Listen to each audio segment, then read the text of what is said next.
Hi, everyone. I'm Craig Robinson, Chief Diversity Officer for NBC Universal. I really wish I could be there in person today to be a part of this amazing lineup.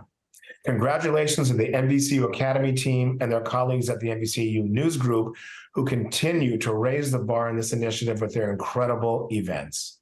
I also want to acknowledge that today is Spirit Day, celebrating the world's most visible LGBTQ anti-bullying movement. So today's theme, knowing your audience, is important to every facet of NBC Universal. As a company, we create experiences and stories that entertain and inform audiences of all backgrounds. We are consistent in our goal that the stories on our networks, platforms, movie screens, and in our parks reflect the diversity of our audiences worldwide.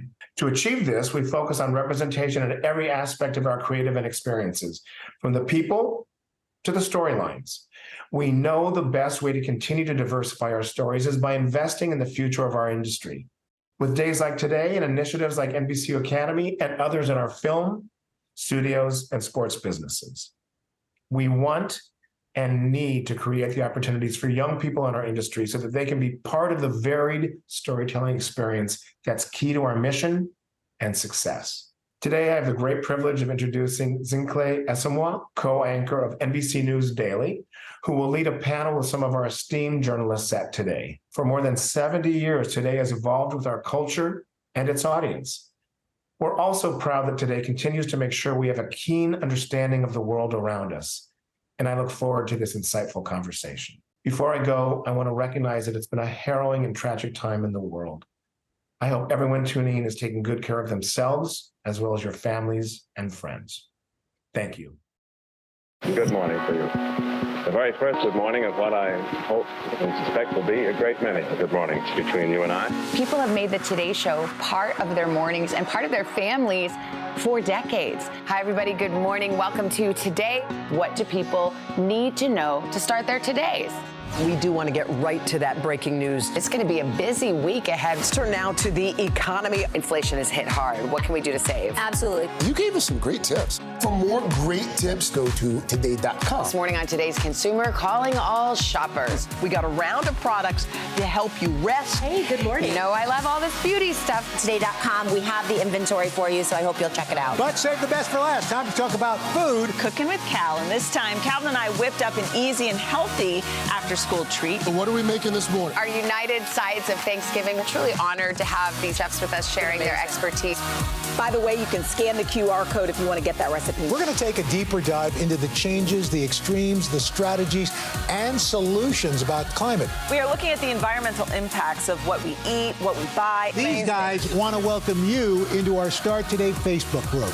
Join the fun, download our walking challenge, and sign up for our daily newsletter. Head to today.com. Start Today. For the past few months, I've been training hard for the New York City Marathon. And we've got a new Read with Jenna pick. We sure do. Are y'all ready? Read with Jenna podcast. Y'all, Jenna has a podcast. Hoda's original podcast, Making Space, it's coming back for a third season. And what I love so much about doing my podcast, it's a chance to soak up all the wisdom, all the lessons from my guests. Hoda, feels like a good time. Let's go, let's go. Adding to the star power in our studio. We're coming this early, right? I'm happy to be on the Today Show. Can't wait to see my Today family. Who's ready for a concert? Stop wasting time. Ed's ready to go. We got Olivia Rodrigo. We're just getting started, folks. You didn't have to ask me twice. I am hours away from hitting that stage and living my best life. Come on, I'm just going to say it. What? Badass. Oh, thank you. Oh, we ended on a big positive note. Our favorite moments of the week, Friday morning lights, and who better to help out than Mama Kelsey? Oh! Legend. Today Cafe! I can't stop hugging you. It's too exciting out here with our crowd. You are not alone when you're here on the Today Show. Wow. Oh, man, there's no place quite like Today, huh? Wow. Do a little bit of everything. It puts it in perspective when you see it that way. There's so much you all do every day, and thank you all for joining us again, and welcome back. I'm Zinhle Essamuah, as Craig said, NBC News Daily anchor, and if my surroundings look familiar to you, that's because they are. Today Show set, Studio 1A with the co-host for the third hour of the Today Show. So please help me welcome Craig Melvin, Sheinelle Jones, and Dylan Dreyer. Thank you all for being here. Yeah, Thanks you for being here. It's a long day for you. It's a long day, but a good day. And who better, right, to talk about know your audience than the three all-stars from today. Not only has the Today upgraded us. Hey. I mean, this program really has been going strong for more than 70 years, but it's also the only morning show with an all-day streaming channel, right? Original podcasts, radio, e-commerce, social media platforms, newsletters. Did I miss anything? I think you got it all. Right? Today 360. Right. There's so much. And a reminder, if you have a question for our panelists, please, please, please drop those in the Q&A tab to the right of your screen. We're going to incorporate those, and we'll get to those throughout our discussion, along with questions from our live studio audience and our NBCU Academy partner schools who are out there remote watching. Thank you so much. Hi, everybody. Of course, our guests need no introduction, but let's quickly go over what you all do. I'll start with you. Craig Melvin, of course, is an award-winning news anchor on Today, a co-host of the third hour of Today, and the host of Dateline NBC. You've done this before, right? I know you have. Once or twice. And, of course, Sheinelle Jones is co-host of the third hour of Today and host of the Today digital series Through Mom's Eyes. Her other productions include a monthly wellness show for Today All Day, co-hosting Off the Rails with Dylan, and executive producing the MSNBC documentary Stories We Tell, The Fertility Secret. Kind of cool. And then, of course, Dylan Dreyer is also a co-host of the third hour for Today and a weekend weather correspondent and regular co-host for Today and Nightly News with Lester Holt. She also hosts Earth Odyssey with Dylan Dreyer on NBC and co-hosts 2 weekly radio shows on SiriusXM, including Off the Rails with Sheinelle. I'm kind of tired. Wow. She's also a New York Times bestselling author. Oh, yes. Have you How heard could I about miss Misty it? the Clouds book series? Yes. We have 3. The 4th one's coming out soon. Just throwing it out there. Okay, love a plug. That train's never late. So I'm tired just reading what you all do, but also you've already been up for how many hours now? A while today. A little while, yeah. right? So thank you for doing this. How do you all get in the Today Show mindset framework, given the long hours you work every day and the many things you all do? Maybe I think it just comes with the territory. You know, when we enter this room, I think this is our safe space, to be honest. Like here, whether we're at the radio, it's Sirius, there are times you walk in and you're tired from the night before. We have a lot of kids between the 3 of us. So but I think when you come in here, you know the job that needs to be done. And we've been doing it for a long time now, and we love the people we work with. So there's a comfort to it. So you just kind of slide right into it. That's a good point. What would you say? No, I would defer to you. Ladies first. No, I think Dylan is exactly right. I like how you said this is a safe space. I mean, you know, what you see is what you get. We actually genuinely get along. We like each other. We're like family around here. I don't really have a lot of family in New York City, so this is my family. And so there are days where you come in and you may be down. There are days where something happened and you're cracking up during commercial break.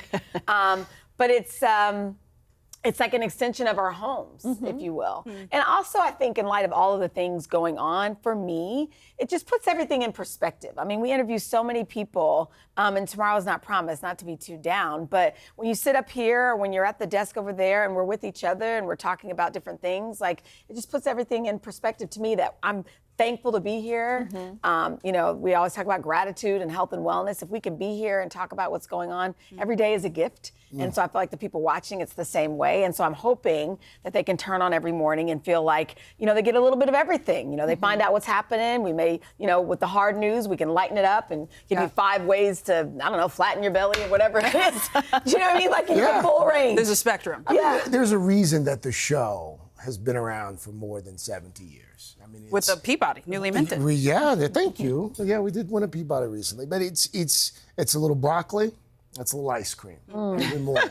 And I think that long before most figured it out, this show figured out the formula. And I think the show is an accurate reflection of who we are as people. Like we're all, you know, we enjoy music, we enjoy cooking, we enjoy exercise, we enjoy shopping. And so we take all of those things every morning and we just roll them into what started as 1 hour, became 2, became 3, became 4, and now you can't escape us. Right. So in terms of how we get into the mindset, I think every morning, for me, you know, I've got about an hour drive. I'm on the phone. I'm reading in for the first 2 hours. For the third hour as well, reading in, going back and forth over email. And then when I hit the West Side Highway, I go for my gospel music. I listen to gospel for about 30, and then I switch to hip hop. For some hype. There you go. Yeah, I get hyped up for the last 15. Music caffeine. So it's to Sheinelle and Dylan's point. I think one of the reasons the third hour has worked as well as it has over the last few years, we work together. We've worked together now for It's been a long time. 7 or 8 years. We were the weekend That's crew. a long time. Weekend today, and so we can kind of sometimes finish each other's sentences. It's true. Which can be good and bad. Right. Okay. And then, morning show audiences are unique. We have a lot of aspiring journalists on the call. How do you think about your audience when you're coming in for the Today Show? And any words of wisdom, tips for those who might say, that's the dream seat, that's where I want to be?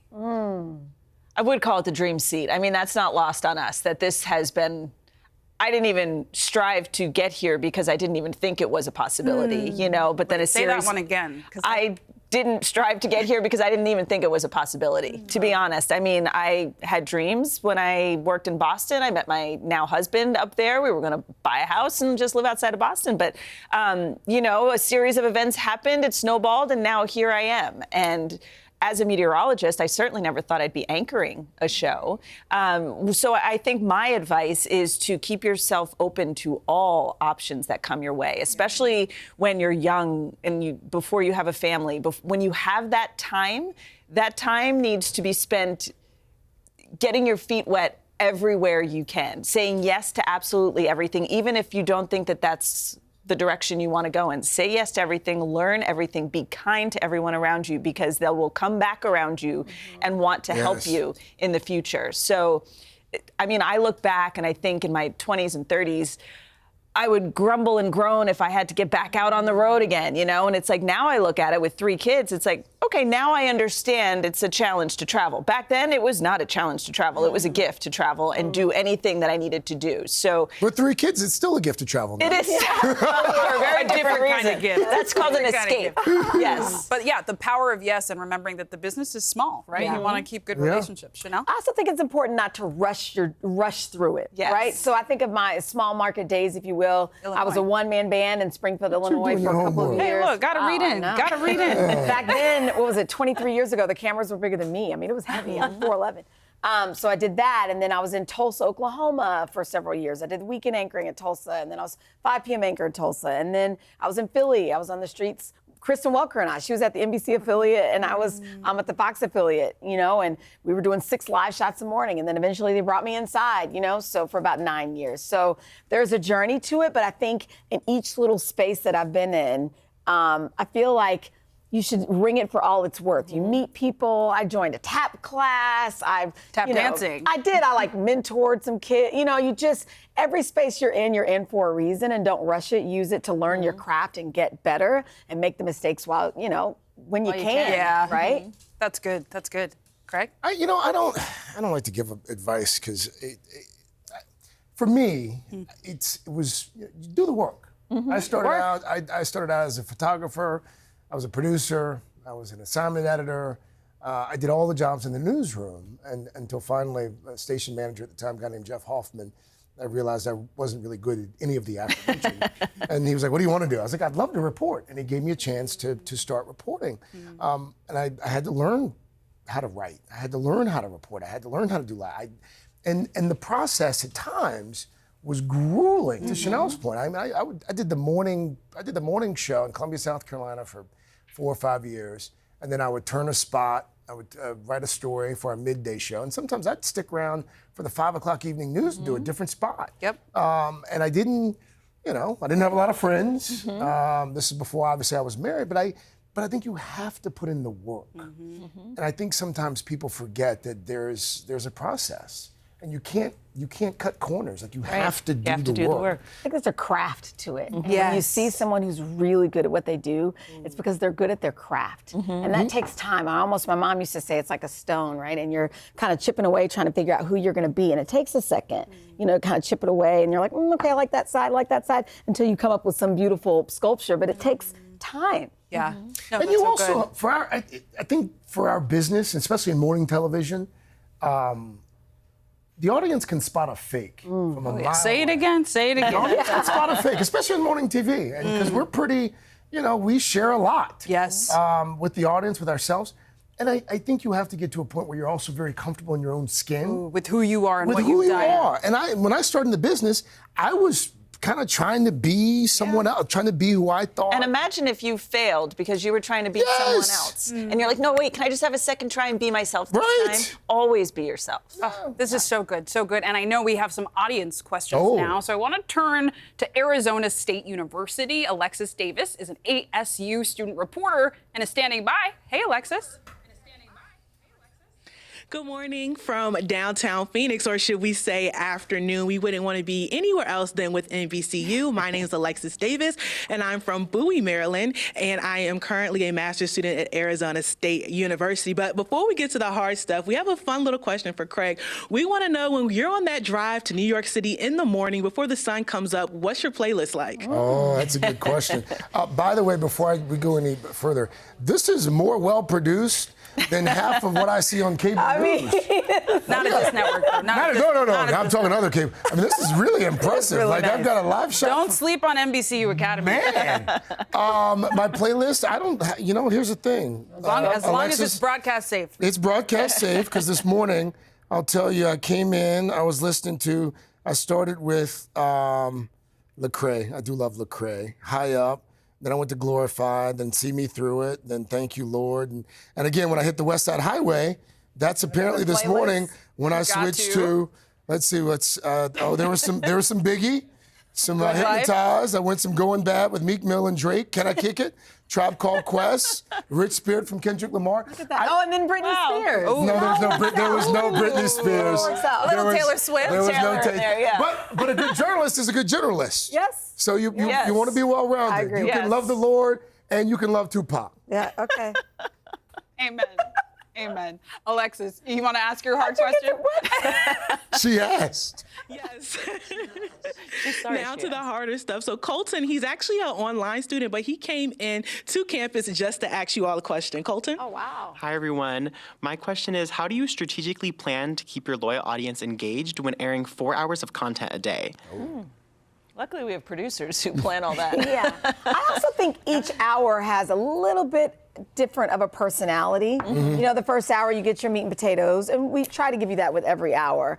But as the hours go on, I think for our hour in particular, for the third hour, we still like to start with the news of the day. You know, today we talked about what's happening over in Israel and Gaza. But eventually we shift to other things. And I also think it's our personalities. I think we get along. And so you may get a similar story, but it's with our filter. Yeah. Right. And I think for me, that's priceless. I enjoy the chemistry with the others. Look at this. Later, in the fourth hour, Jenna has her reading with Jenna. So it's like, I even think during what could be a standard consumer segment, like even today we had a dermatologist on, and it's what we do with that segment that makes it different. So, because you can get a consumer segment anywhere. You can go online and shop for whatever you want. But we try the products. We usually end up joking. It kind of goes off the rails a little bit. Not meaning to. It just sort of happens because that's how we all get along. Yeah. Sometimes I think we forget we're on television. There's that I too. would say, in terms of audience engagement, one of the things that the Today Show has done better,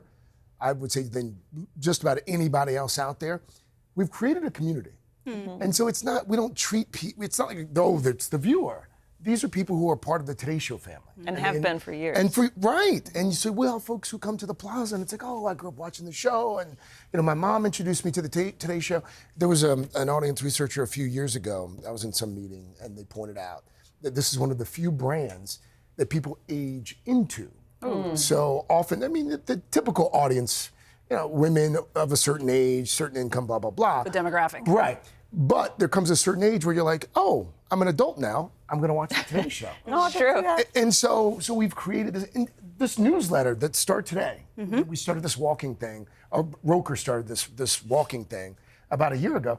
We're almost at 1 million members. 1 million members who get a newsletter every day that just encourages them to, be well and stay in shape. And so it's all about creating that community, cultivating that community, celebrating that community. And when people come out on the plaza, this video that we're showing right now, I would contend this is one of the things that separates our show from any show in the history of television. There will be somebody who says, Al, can you take a picture with me? Oh, by the way, you have a picture with my mom. Right. Or my grandma. Or my grandmother. Or, we don't take that for granted. Or, you know what, as girls trip, or, can you say hi to my grandmother? She's 103. You know what I mean? People beg to be on the Smucker's jar. I mean, I get more calls about, hey, can you hook me up and get me on the jar? And I'm like, oh, I don't know. So it just becomes hopefully part of the fabric of the culture. Yes. Yeah, and I mean, it speaks to the consistency of the brand, right? That you all have continued to put out trustworthy content, but also the character of each of you, that people know they can trust you.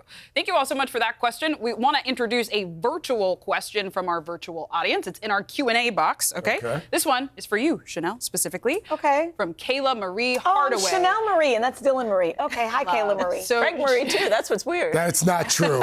Craig Marie, you heard it here first, folks. Well, Kayla is asking, as a woman of color, what were some of the greatest challenges of your career, and how did you overcome that? That's a really, really good question.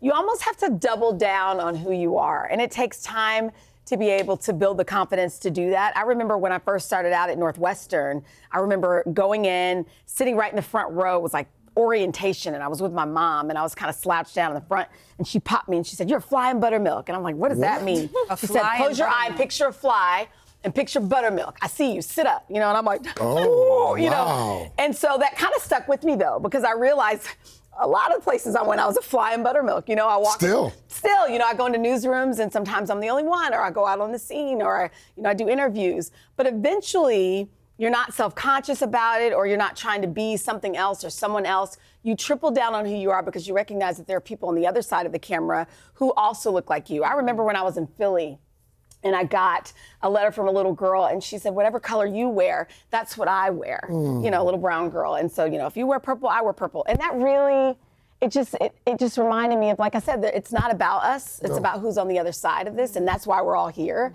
And so as long as I remind myself that I think I'm living my purpose, and that I hope the good Lord is using me, and that there are people on the other end who hopefully see me and feel inspired in some way, it helps me to not be nervous, and it helps me to say, okay, today I'm wearing my hair out today. Tomorrow I'm gonna braid it up, whatever it is. Here's what Sheinelle's not gonna tell you, Zinhle. One of her hallmarks is she understands that when you make it, part of the obligation is you reach down and you bring people with you. Yes. And if people knew the amount of time and energy that Sheinelle Jones spends talking to young journalists of color. I mean, I can even say for myself, I remember when I started here, and I was like, I was News Now streaming. I was like, Today Show folks, I won't even look at them. And I was in the cafeteria minding my business, and Sheinelle comes and waves and says, I've been seeing you. You look great up there. And I was like, oh my gosh, she just said hi to me. It's like those little things. That's what she does. Matter. Yeah, and I've known her for years now, and that's who she's always been. I start with no. She starts with yes. Please. She starts with yes. And I'm like, who am I going to lunch with today? Right. It's true. So thank you. So yeah, and seeking out mentorship, that's such a good question. Thank you so much for that. I want to take another question from our virtual audience, the Q&A box. So this is from Jamie, and they're asking, what is the most difficult part of your jobs, maybe outside of just having to wake up really early? But maybe that is the hardest part. Dylan? I wouldn't say it's difficult. I would just say some things require more homework than others. There are times where, whether it's a celebrity guest, or I just had the honor to moderate a panel with Billie Jean King on it, and it's like, she is the epitome of someone who has fought for equality. And here I am going to interview her as a female, to talk to her about everything she's been through. And there are times where I just feel a little less confident, a little nervous, because of who I'm interviewing or who I'm talking to or the story I'm doing. And I just study that much harder. I write all my notes down in my own handwriting so that it gets into my head. I memorize, I read into a mirror, I practice the questions, I study. Even today, you still do that.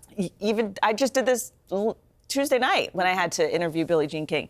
And I study so that when I get there, I've got my comfort notes, and I can put them down and I can sit back and have a conversation. So for me, when the job gets hard, I work harder so that in the moment, nobody perceives that it was hard. When the job gets hard, I work harder. I love that. You're good. Go ahead, Craig. For me, the hardest part has always been separating myself from the story. And by that, I did a cable show over at MSNBC for a decade.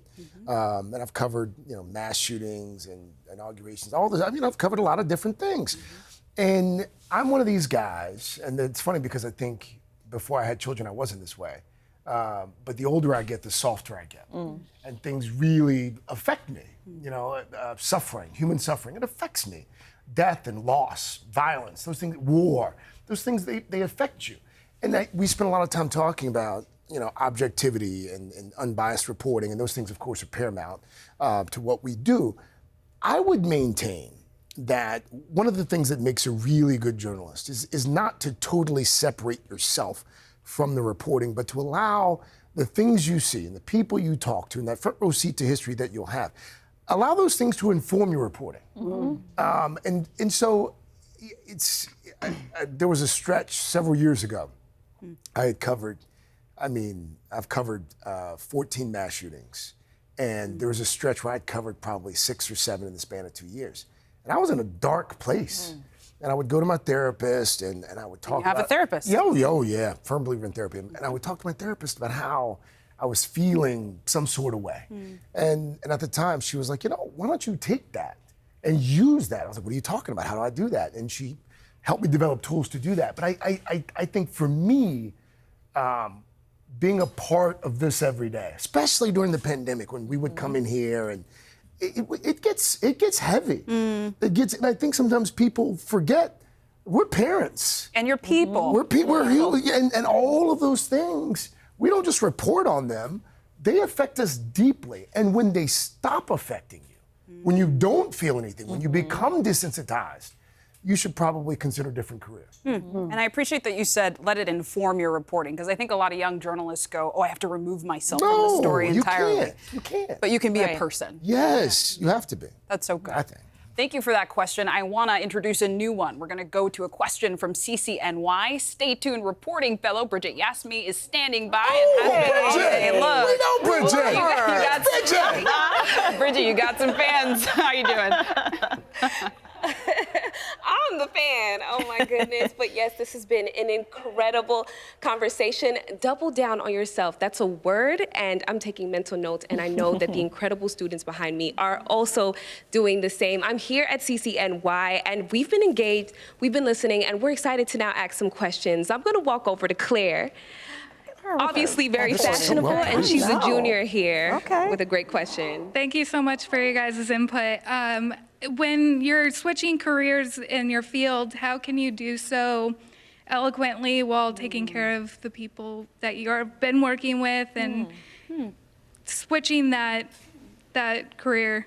How could you help me understand how to do that, please? Thank you. Great question. I think relationships are so important, and relationships are everything. And I think you don't get to change careers or move to the next spot unless you had a good environment that you worked in to kind of lift you up to be able to take that next step to whatever it is you want to do. So I think it's important to just maintain the relationships. Don't have a good thing going and then move on and then forget everybody, because whether it's within this business, it's a small world and people come back around, and you needed those people to get to where you are. So I think keeping relationships and recognizing how important they were to you is very important. I love that. And I also wonder, I want to add to that question, we're in this era of cancel culture, and I think it can be easy to just be like, I'm out, I'm done. I don't want to deal with this anymore. Well, any tips for dealing, maybe you came from a challenging workplace and you're not sure how to leave. Any advice there? I think you have to find what's right for you. I've passed through markets where I wasn't happy like I am now. Right now I'm so blessed to have this opportunity to work with people that I genuinely have fun with, that we hang out outside of work. And there were other places I've worked where that wasn't the case. I didn't know at the time that this was coming.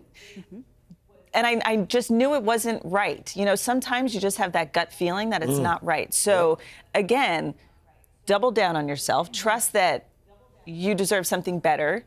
You want to enjoy what you do. This is a job where you tell stories to other people. You want to connect with other people. So, you need to enjoy what you do. And if you're not happy, you need to maybe take that step to try something else? Yeah, that's a really good point. And there have also been times where I have had to learn how to climb the mountain, and I felt like by the time I had the strength to climb the mountain, then the good Lord would remove the mountain. And so I was like, oh, now you want to remove it? But he made me climb it first. And that's happened in several places that I've worked. And it wasn't necessarily the job itself. It may have been a person. It may have been a colleague or someone who doubted you or felt like you weren't good enough. Or, you know, there are times where you're in these markets and you feel like you may not know anybody. Or if you're in college, you don't see the light at the end of the tunnel, or you feel like it's competitive and you're thinking, okay, there are all these, you know, reels out there. How am I going to be able to pierce through? Go ahead. No, because what you just said reminded me of something that, and this is regardless of industry. Self-awareness is a powerful thing. And I would maintain that a lot of the ills that we have, many of them are a result of lack of self-awareness. Like, you've got to know the things you're good at, and the things you're not good at. Yeah. And you have to work on the things you're not good at and embrace the things you are good at, but self-awareness is paramount. And I think sometimes there is an unhealthy detachment from reality that manifests itself in myriad ways for a lot of people in various workplaces. But people, and you start talking to folks sometimes, and there are times where I have to hold back, and I'm like, ma'am, sir, that is not reality. This is, and just like feedback, they think. Yes, you gotta. That's true. And I mean, there's some feedback that's like truer things are said. Right. You know, like you have to kind of take it. I guess you have to know when to take the feedback and criticism and time, and criticism you get along the way. Yeah. Be self-aware enough to know that maybe that criticism is true and you need to work on something. Yes. I mean, I remember I had an anchor who told me once that I wear too many rings and too much jewelry, and I was like, well, that's just mean, you know? But I realized here I am doing weather, and I've got these like bangle bracelets, and everything was clanking around, and it was making noise, and it's like, or I've been to a voice coach several times. I started in this business with. I love your voice. Well, before, when I had my New Jersey accent, not everybody liked my voice, especially when you're working in Erie, Pennsylvania. Yeah. So I was very offended when I had news directors tell me, we're sending you to a voice coach. I've been sent to a personality coach because I'm shy. We might have that. Why did you give him that? This is some breaking news. No, don't. Hang on. A personality coach? Well, because I'm shy. You're not. Not now. It takes me a while to open up. So what did the personality coach? He said, I don't really know what to do to help you. You need to just relax and get more comfortable. You're the worst.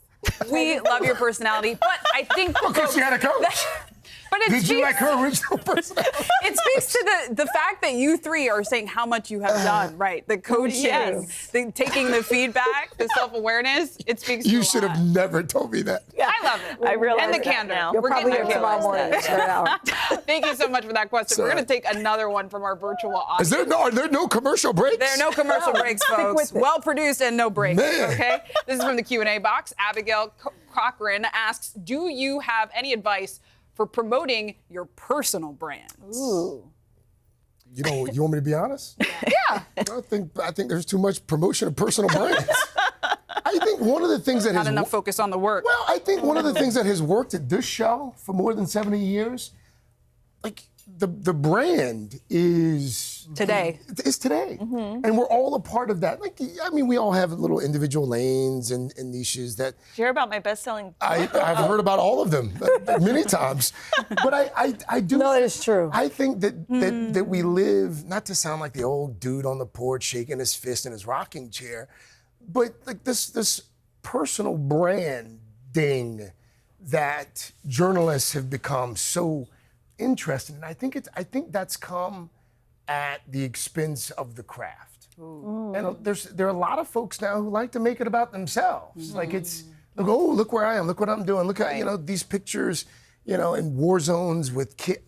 I think that the brand should be the work. The brand should be journalism. And if you look at, and terms of what we do, people who've enjoyed longevity in our business, whether it's Lester Holt, whether it's our dear friend and mentor, Al Roker, like these aren't people who've gone out to like promote themselves. Right. He didn't start with an Instagram. Right. No. They But do on good the flip work. side of that, I do think, especially working here at the Today Show, it's important to share ourselves. Yes. I think what people connect to is, you know, a little bit of our home life. Hearing about your lost luggage. Yes, exactly. Hearing about your Oh marathon. God, don't bring up the luggage. No, but your personal story. People were very invested. Oh, I know. I was. Yes, they said that people were yelling from 'Cause everyone across the could room relate to say to- that 'cause they they could found my relate to it. luggage. But I gotta ask, because I agree, right? You need to focus on the story and learning the work, especially when you're new. Yeah. You all also have a giant following, each of you individually in your own right. So any tips for also being wise about maybe what you put online as someone who's emerging? It's a work in progress, even for us. You know, now that my kids are a little older, now my oldest, I have to kind of ask him permission first. Right. And so then I worry, oh no, people are going to think that I'm, you know, posting more of my daughter. But it's just because my older son is like, no, mom, my friends follow you too. You know what I mean? So it's changing as the kids get older. But I also recognize that there's a piece of me that says not all of me is for sale. And then there's another piece of me that is like, okay, there's some things I am willing to share because I think it can be helpful to someone else. And so that's kind of my line. If I'm doing it, if I post something, it's not just because it's like, hey, look at me, selfie. Like, I don't even know how to do a serious face. Like, we talk about all the time. Smize? I look like, don't even give me started. I look like I'm constipated. That's not true. It is. Like, I try to be like, Smize. it doesn't even work. See, look at that. No, that's because I'm smiling. So, like, if there's Great something picture, by to the say, or if I have something that happened with the kids, like, you know, 2 days ago, my son was playing goalie and broke his wrist. You know, those are things that, you know. But so I just think that sometimes we share too much. And I think sometimes we're trying so hard to do the glossy videos and the captions and all the things, but you still have to do the work. Yeah. Do you know what I mean? Otherwise, it's smoke and mirrors. Totally. And sometimes you do the work and then the following will come. Because people want to hear what you have to say. And figure out what you want to share and what you want to keep private. Okay, we do have another question from one of our students at Mizzou with KOMU anchor Sarah Moyers. Hey, Sarah.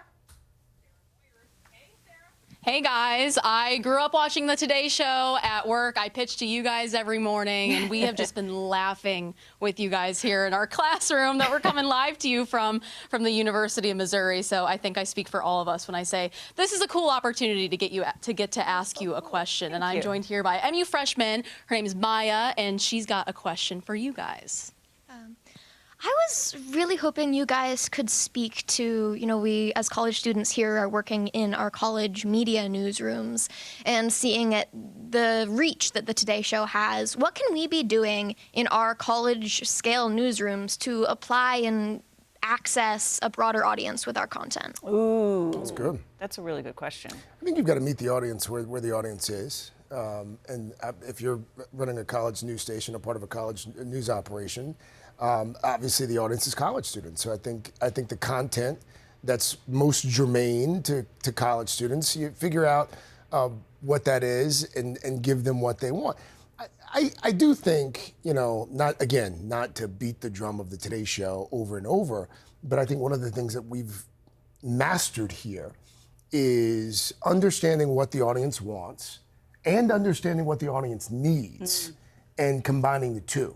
And by that I mean, for instance, if you watch this morning at 7 o'clock, the first 12 minutes of the show, if I'm not mistaken, was devoted to the biggest story right now, which is, of course, the war in Israel. And then after that, the fight for the speakership. And then after that, Alan Weather. I mean, that's the formula.